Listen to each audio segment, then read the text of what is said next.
Combien de 17, 18, 19.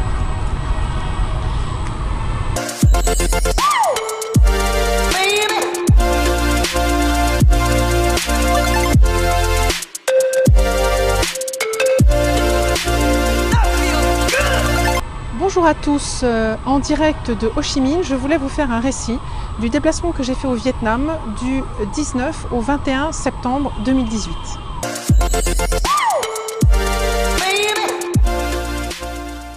Je me trouve actuellement à la résidence de France de Ho Chi Minh Ville, au sud du Vietnam. Je suis venue au Vietnam à la rencontre d'une communauté de près de 8000 Français qui sont répartis en deux grands pôles, un au nord, à Hanoï, qui est la capitale diplomatique du pays, où se trouvent près de 2000 Français enregistrés, et l'autre partie de la communauté se trouve plutôt sur Ho Chi Minh, qui est la capitale économique du pays, où se trouvent près de 6000 Français.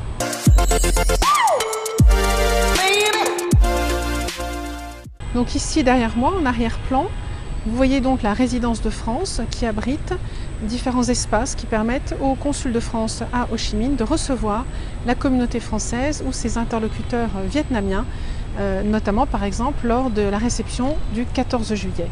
C'est une grande emprise sur laquelle se trouvent également, dans le fond du parc, les locaux du consulat général de France.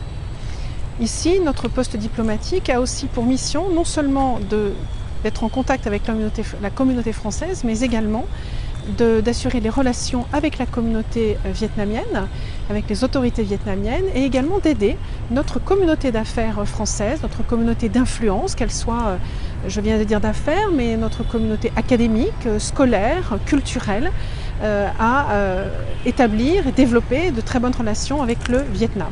C'est ainsi que ce soir, vendredi 21 septembre, va se jouer la première d'une pièce de théâtre qui avait été donnée en Avignon et qui s'appelle Saigon, une pièce qui retrace l'histoire, une partie de l'histoire récente du Vietnam.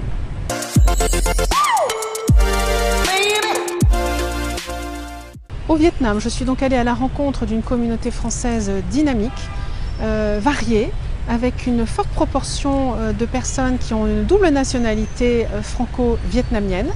Nos écoles ont d'ailleurs au nord à Hanoï plus de 40% je crois d'enfants qui sont franco-vietnamiens, alors qu'à Ho Chi Minh c'est je crois environ 18% d'enfants qui sont franco-vietnamiens. Une diversité sociale grande, c'est un pays dans lequel sur le plan scolaire il y a beaucoup de bourses scolaires et des familles qui sont en grande difficulté sociale pour les enfants desquels il faudra mener certainement une réflexion pour savoir quel avenir nous pouvons leur offrir. Ils ont déjà la base d'une éducation française, mais il faudra réfléchir à comment leur offrir un avenir, une formation professionnalisante qui leur permette de s'insérer dans la société vietnamienne à laquelle en fait ils appartiennent.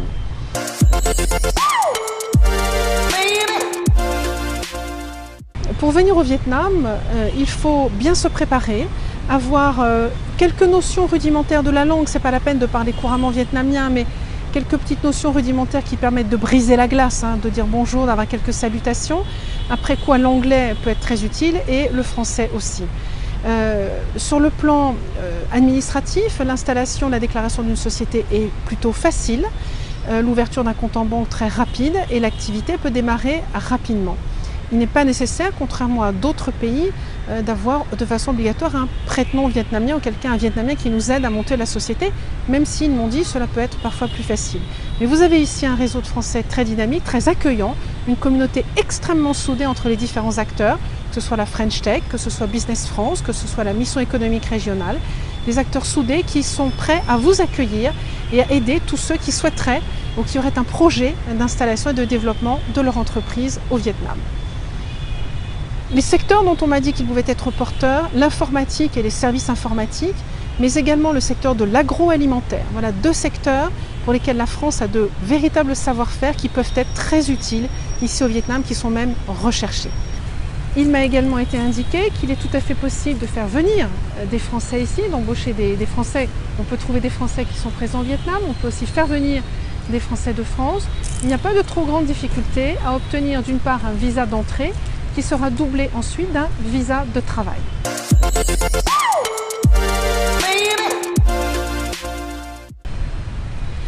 Les autres avantages du Vietnam qui m'ont été indiqués, c'est le fait qu'il y a une très grande stabilité politique, qu'il n'y a pas de risque particulier à craindre, et cerise sur le gâteau, Le Vietnam connaît depuis plusieurs années consécutives une croissance de l'ordre de 7% par an.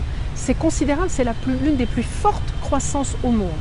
Il en résulte un pays qui se développe à très grande vitesse, l'émergence d'une classe moyenne. Le Vietnam, c'est près de 100 millions d'habitants, avec de gros besoins, de grosses demandes, d'où le fait qu'il y a des opportunités de développement et d'affaires intéressants. Enfin, en plus de cette forte croissance, de cette population qu'il est possible de former efficacement et rapidement, il y a également le fait que le Vietnam est extrêmement bien situé géographiquement et qu'il est possible depuis le Vietnam de se déplacer très facilement en avion vers l'ensemble des pays d'Asie du Sud-Est.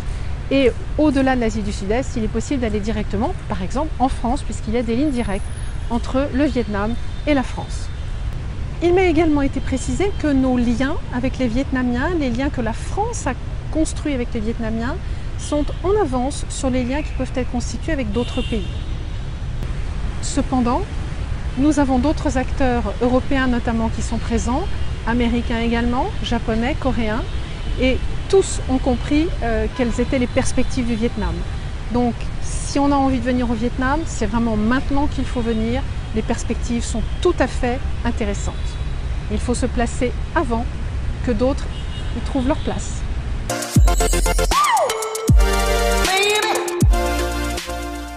Je voudrais vous présenter également une initiative qui m'a été présentée ici au Vietnam et que je trouve tout à fait intéressante car déclinable dans beaucoup de pays au monde. L'idée est la suivante.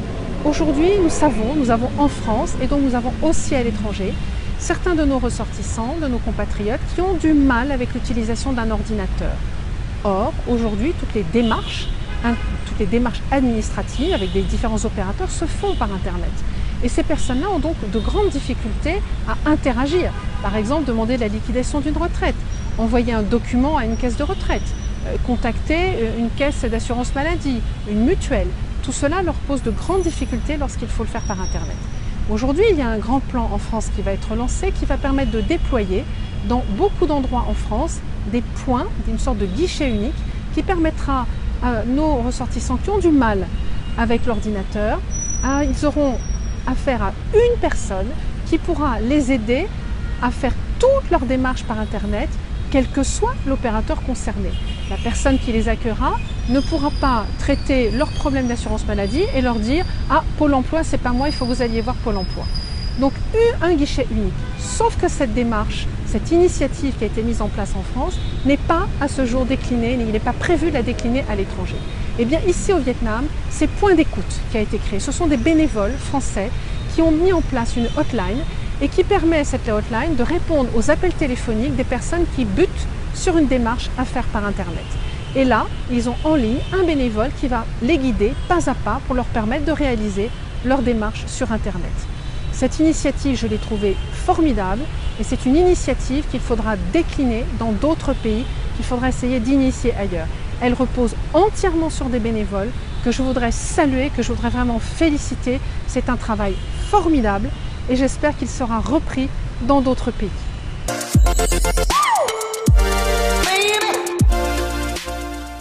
J'ai également eu l'occasion de visiter les deux établissements scolaires qui se trouvent, celui de Hanoï, le lycée Alexandre Yersin, je crois on dit en français, et ici à Ho Chi Minh, le lycée Marguerite Duras. Deux établissements en gestion directe par l'autorité de tutelle qui s'appelle l'AEFE, deux établissements magnifiques, avec une difficulté pour celui qui est à Ho Chi Minh, qui est qu'il est déjà trop petit. Il a pourtant été agrandi en 2010, réagrandi un petit peu récemment, et il reste encore trop petit. Je vous ai dit précédemment que le Vietnam connaissait une forte croissance. Cette forte croissance s'accompagne aussi d'une forte croissance de la communauté française, et donc une forte croissance des effectifs. Il y a là un vrai souci parce qu'aujourd'hui, il y a des étudiants vietnamiens, des élèves vietnamiens qui rêveraient de venir dans notre école car nous bénéficions d'une image d'un établissement d'enseignement prestigieux et de haut niveau.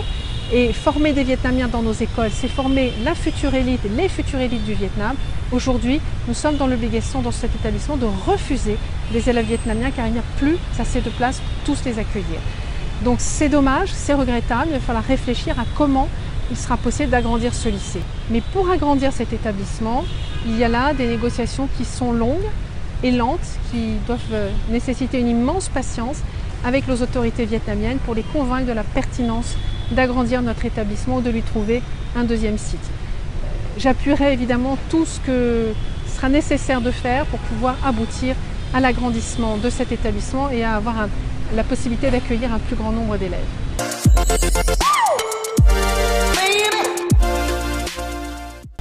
Les échanges avec le Vietnam sont nombreux, notamment sur le plan académique.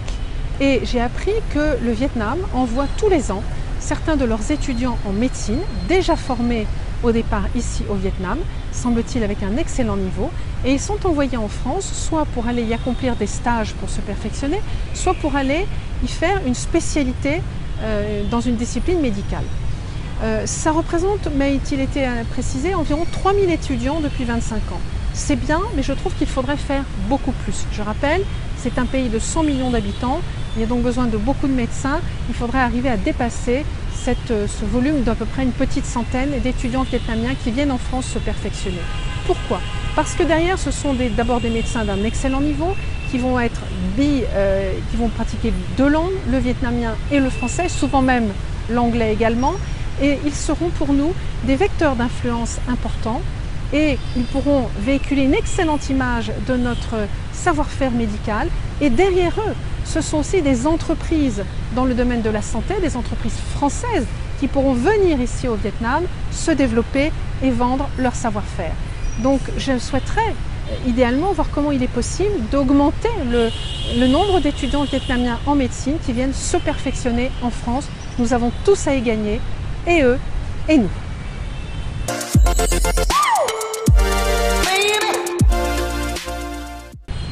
Je ne voudrais pas terminer ce récit de voyage sans vous parler d'un chocolatier français que j'ai rencontré ici. Tout a commencé par une amie qui m'a offert des chocolats, j'aime beaucoup le chocolat, et en m'expliquant que c'était un chocolat du Vietnam, fabriqué avec des fèves de cacao qui ont poussé au Vietnam. Et elle m'a dit, si tu vas à Ho Chi Minh, il est à Ho Chi Minh, essaye d'aller le voir. Déjà le chocolat, quand je l'ai goûté, m'a enchanté, et j'ai eu l'occasion à Ho Chi Minh de rencontrer ce chocolatier.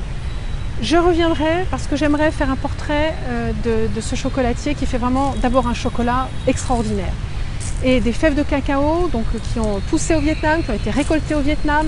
Et il a une façon, il fait son chocolat lui-même à partir des fèves de cacao qu'il va choisir lui-même dans des fermes. Il connaît chaque fermier personnellement. Et en fonction de la terre sur laquelle ont poussé ces cacaotiers, eh bien, le chocolat, les fèves de cacao n'aura pas le même goût. Un peu comme des grands crus dans le vin. C'est un enchantement pour les papilles, en plus avec une démarche de responsabilité sociale d'entreprise tout à fait intéressante. C'est un sujet que l'on développe beaucoup, qui va beaucoup se développer dans les années qui viennent en France. J'y reviendrai dans les semaines, dans les mois qui viennent, et je vous ferai un portrait de ce chocolatier que je trouve exceptionnel. Il s'appelle Marou. Apparemment, il semble être, on m'a expliqué qu'il était possible d'acheter son chocolat en France. Je vous le recommande, un chocolat d'une immense qualité gustative, vraiment un enchantement, et puis une belle histoire d'entreprise et de lien avec un pays, en l'occurrence le Vietnam. Voilà donc pour ce récit de voyage du Vietnam. Vous avez peut-être entendu, bien que j'ai un micro près de moi, le bruit environnant, ambiant. Le Vietnam est un pays grouillant, très actif, très dynamique, ça s'entend. Beaucoup de deux roues, beaucoup de voitures, la circulation est intense et soutenue, d'où le bruit que vous pouvez entendre. Tout ça témoigne aussi du fait qu'il y a beaucoup de choses à faire au Vietnam, je l'ai compris, ça m'a été dit et je voulais le partager avec vous. Si vous avez un projet au Vietnam, pensez-y, pensez que c'est possible d'y réussir, mais attention, comme dans tout pays, il faut s'y préparer, on ne part pas sur un coup de tête au Vietnam, mais si vous pouvez me contacter ou contacter les différents acteurs français présents ici, tous nous saurons vous renseigner, vous guider, vous orienter pour que ce projet devienne une réalité et derrière une réussite. À très bientôt pour un prochain récit de voyage.